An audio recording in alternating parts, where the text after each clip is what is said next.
Hey there, friends, and welcome back to another episode of Thriving Thoughts. I am your host, Dr. Sherri. So glad to have you with me here today for another Thriving Thought straight from me to you. As you guys know, this season is all about thriving alone. And so today I have a question for you. Are you feeling alone in something? Have you ever felt alone in something? And because of that alone space, did you make a decision that didn't really work out that well for you? Did you make a decision to do something to fill the void of feeling alone, to distract yourself from that painful feeling of being alone? You know, I've talked about that alone space is not just reserved for companionship when we're talking about companionship or being surrounded by people, right? Being alone could be if you have been through an experience. Maybe you're alone in your grief. Maybe you were alone in the consequences of a decision that you made. Maybe you were or are alone in an addiction. Maybe you're alone with a secret and nobody knows about it. And you're feeling alone. You feel the weight of that. There's a reason you feel the weight of that. Because those feelings, they're information. Feeling alone, it tells us to do something. Our feelings give us information to do something. You guys have heard me say before, feelings are information. They're not facts. So it doesn't mean that it's illegitimate that you feel alone. It just means that it's not true, but your feeling is valid. But it's inviting you to use it for a purpose. But sometimes to fill that void of feeling alone, to not feel that way anymore, we make a decision or we do something that may not be in our best interest.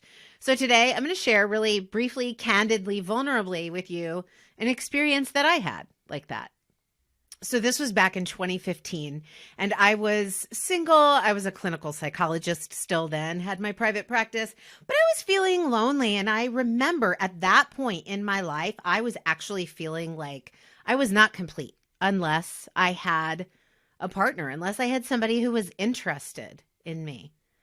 You guys are probably like, Dr. Sherri, you felt that way? Yeah, I did. And it's okay if you are feeling that way. But I want to share my story with you, not in the hopes that you won't repeat a similar mistake, but in the hopes that, and I don't even really believe in mistakes, by the way, but in the hopes that you extend yourself some grace in this process, that it is 100% normal to not want to feel that feeling of aloneness. And in that feeling, looking back at those experiences, we can hopefully learn something about ourselves, right? That's what it means to thrive, to grow, to learn from, learn through, learn with. Back in 2015, I started dating, and it was weird because it was one of those situations where when it rains, it pours, you know, like I went through this drought of not dating anyone for like 2 or 3 years, and then suddenly they were everywhere. So I started dating, talking to, kind of hanging out with 2 different men. I had a lot of fun with one and felt more secure with the other. And it wasn't even at that time that I was trying to make a decision. I kind of already knew which way my mind was leaning, but here's the funny thing. These 2 men lived off of this same major route, the same major road. One, you would turn left to go to his house, and the other you would turn right to go to his house. One Sunday morning at church, this older woman came up to me, and she's like a prophetess or something. She's not a self-ascribed one, but just hang in there with me and you'll hear what I learned. So she came up to me out of the blue. Now, she knew nothing about my situation. She didn't know that I was dating and I was seriously considering pursuing a relationship with one of these men. And she came up to me and she just said, "The word of the Lord for you today, Sherri, is..." I laugh when I think about this because it's so absurd. Wow. Like that emoji, mind blown. This is that situation. So she came up to me and she said, "The word of the day today is don't turn to the left or the right, but keep your foot straight on the path."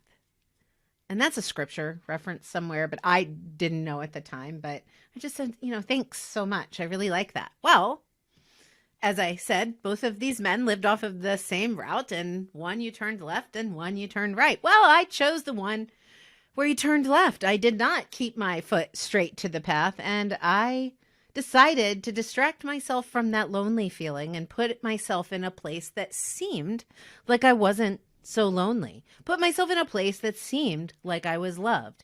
Fast forward 4.5 years later, and this is the product of that decision. Breakup breakthroughs. Now, this is not an episode, by the way, to market my book.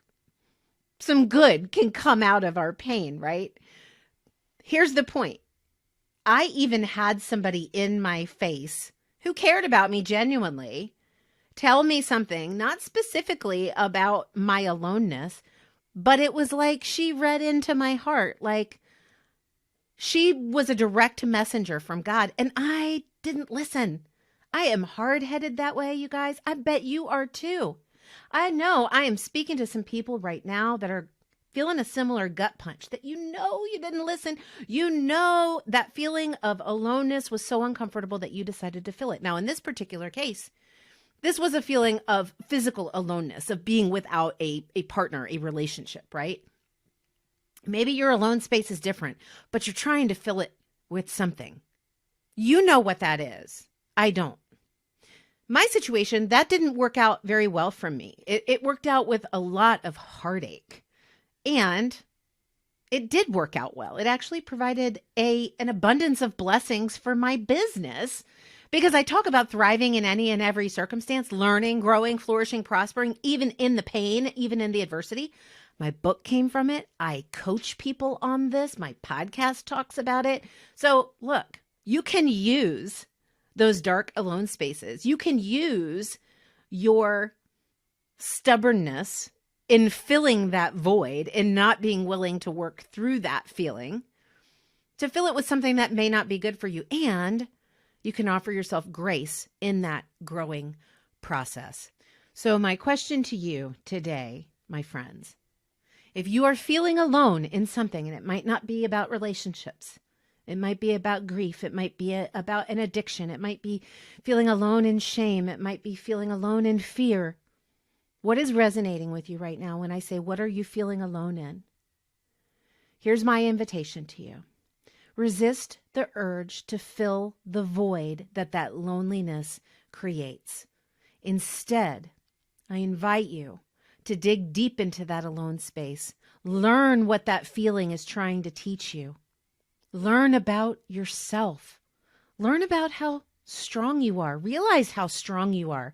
Realize that you don't have to put a Band-Aid on that you don't have to fill a void, that you can live with that void until you learn to not let that void have power over you, that you take power over it. That's what this show is all about. That's what my heart's all about, is to help you thrive, to grow, to flourish, to prosper, even in the pain, even in the adversity, especially in the alone spaces. So my final encouragement to you today, my friends, is what that woman in church said to me 5 years ago, almost 6 years ago now. Don't turn to the left to fill that void of loneliness. Don't turn to the right to fill that void of loneliness. Keep your foot straight to the path. Learn to value who you are. Learn to know who you are and whose you are, that you were created by God on purpose for a purpose, and the world needs you. Stay straight on that path, my friends. And don't let something as silly as a feeling distract you and ultimately take you to a place that steals your joy and your ability to thrive. I'll meet you right back here in a couple of days on Monday with another amazing interview with another guest who's going to share their experience with being alone and what they learned through that. Until then, my friends, remember to speak truth over the lies, and you will thrive in any and every circumstance.